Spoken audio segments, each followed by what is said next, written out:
Hey, what's up everybody? It's Carpo here. I'm going to try to do this again. I just started this video. I got like 10 minutes in and I just turned it off. It was boring as hell. I don't want to bore people with my videos.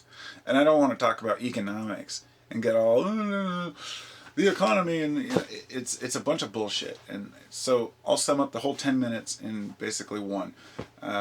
Basically what I said is that it's great to study ancient philosophy and ancient cultures, but most people aren't interested in modern day philosophy, such as economic philosophy. And the idea behind it is that we have a capitalist society that we live in, whether we like it or not. We live, at least in this country, where I live, in a capitalist democracy. So it is what it is, and I'm not here to dispute whether or not it's a valid form of government.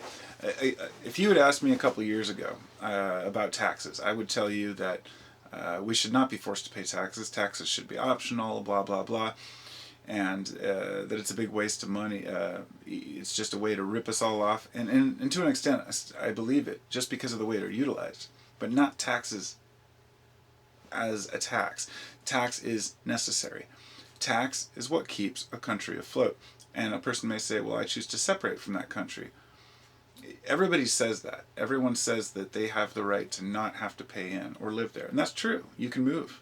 And, that's an option. But for those who want to live in a country and feel safe and secure and to have certain means at their disposal, like social welfare has always been a huge issue with people. People do not want to give people welfare checks. People do not want to help people with their health care. The only people that don't want to help people are the people that already have it or are doing okay.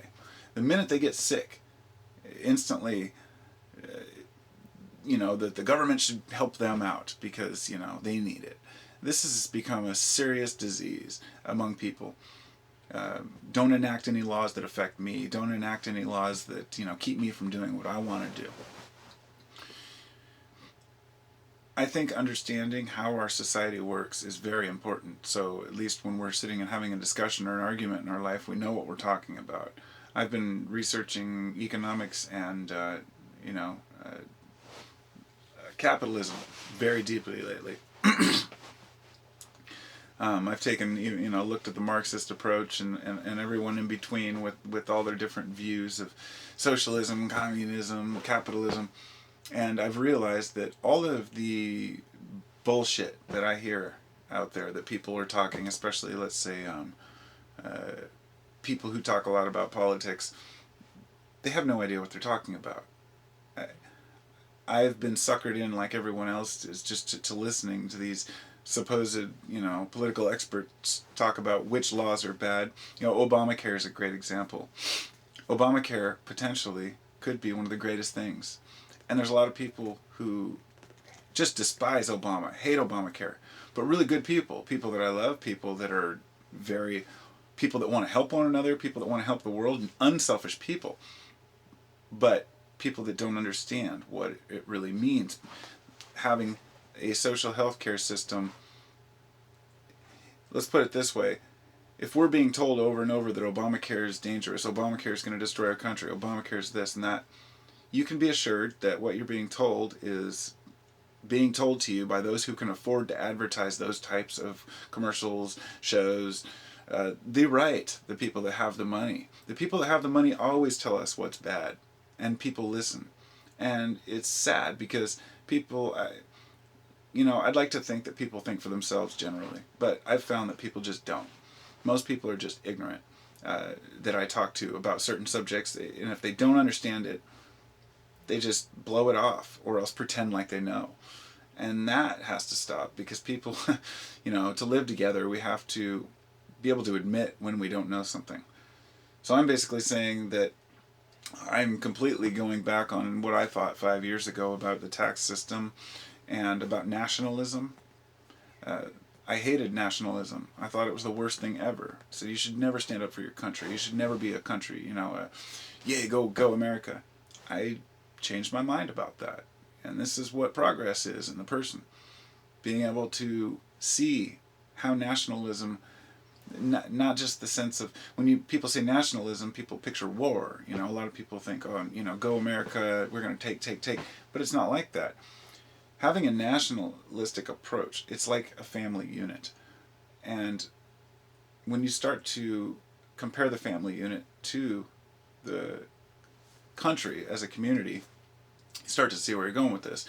When a family member gets hurt, they always come first. Family comes first. And most people, no matter how selfless they talk about being, no matter how selfless they say they are, no matter how much they help this person or that person, they'll always help their kids first. Why? I don't know what other people's view of that may be, but I think most people would say, well, because they're your family. Well, but why? What does family have to do with it? Well, they're your loved ones. Basically, when you break it down to the nuts and bolts of it, these are the people you're going to spend time with. This is your family unit. These are the people who you're going to help and are going to help you in return. And you want them to be good because you want your family to love one another. And it's the same thing with the country. You have to have a nationalistic approach to an extent to be able to embrace others in your country, to come together over certain issues that are important for you and for everyone. So what I'm saying here is that there's a lot of nation bashing going on. There's a lot of tax bashing, a lot of government bashing. It's nothing new. People are always upset. They're always mad because some sort of law infringes on their rights. But in a world with so many possibilities of tyranny and death and so many options for war, we're doing all right, is all I can say. There are a select group of individuals who are making everything miserable for the rest of us. Most of these people don't even realize they're doing it, but a lot of them do. These are the major corporations, the CEOs of the major corporations, the people who are making thousands of times more than everyone else, and that are willing to compromise the integrity of nature, the environment, willing to pollute. And a lot of companies will say, we shouldn't be taxed. We shouldn't be taxed on this and that. Because we're helping to create jobs. It's a bunch of nonsense. The cycle shows that that's not true. Jobs are created, but as soon as the wage goes up to an earnable wage, the employment goes down because the employers are hiring less people. So in order to have more people employed, the wage has to stay minimal. There's so many angles to this, and I just, again, urge people to look into it and understand a little bit about this, because you're living in a world where things are changing quick. If you look back and you understand the inflation rate, it remained fairly consistent up until the 60s, and then boom, skyrocketed 10 times up. I think it went up like, I can't remember the amount. I'm not going to try to quote it off my head, but a lot, between the 60s, 70s, then up to the 80s and 90s, and now all you have to do is just look at the price of a loaf of bread or anything else. So taxes are being utilized for the right purposes. The problem is that the wage isn't keeping up with inflation, and inflation is the hidden tax. It's from printing fiat money, creating money out of thin air. And, 99 cents out of every dollar in this world has no substance to back it. So we're just playing with figures, facts and figures. But these rich people, I saw an interview with a guy, and he owns the, I think it was the USA Daily or something. It was an interview with him, and he was talking about his, he's like, so what? So I have money, everybody in this country has the option to earn money and to make this kind of money if they want to. And he's like, yeah, I have a Rolex. He's like, I bought a 6-pack of them. So what? That's exactly what he said. So what? The cockiness of people who have money, who don't understand that, you can't just go out and buy a 6-pack of Rolexes and then just say, so what? And think the American people, the other 99%, aren't going to. It's not even 99%, it's 99.9%. It's really the 0.01% that causes the biggest problems.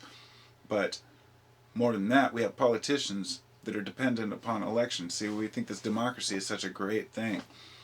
But we have leaders who are dependent upon being elected by us. And in order to be elected, they have to be able to advertise and present themselves So who's going to finance that advertising? Big business. Then we have lobbyists, and it goes on and on. So I do support, to an extent, a socialized healthcare system for this country.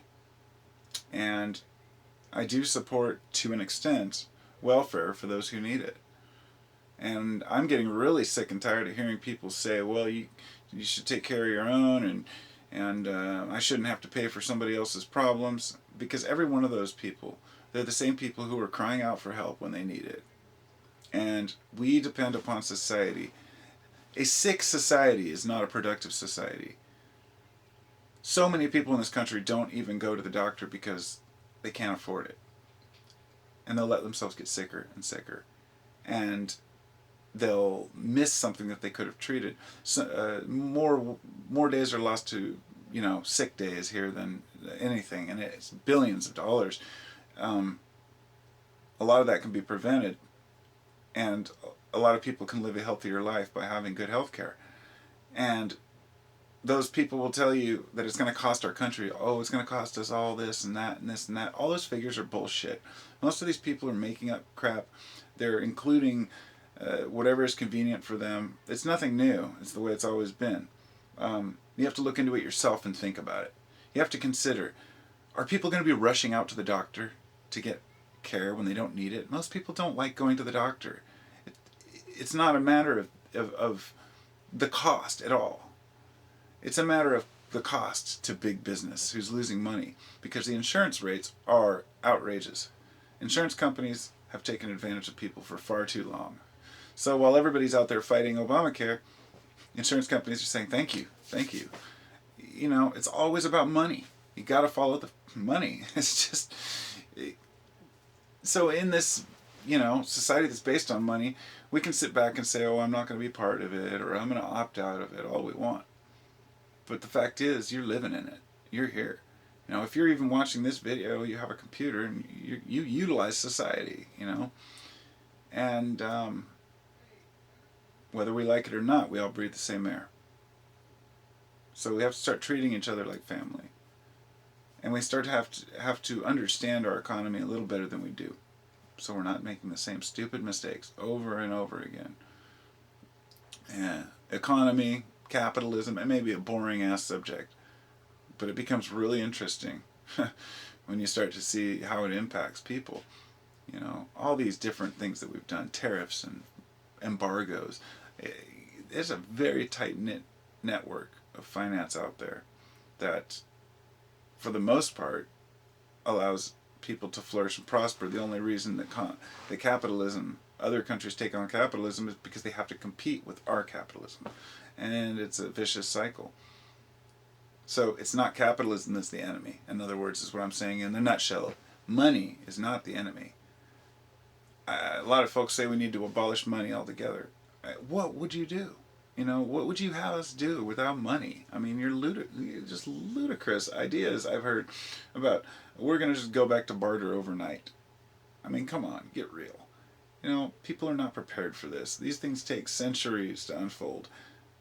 We need to keep money. That's all there is to it. And we need to keep government intact, because without it, small tyrannical dictators will always take over. There's always somebody that's trying to take charge. So yeah, the government's messed up. There's a lot of screwed up people in it. But you know what? Could be a lot worse. Just consider it.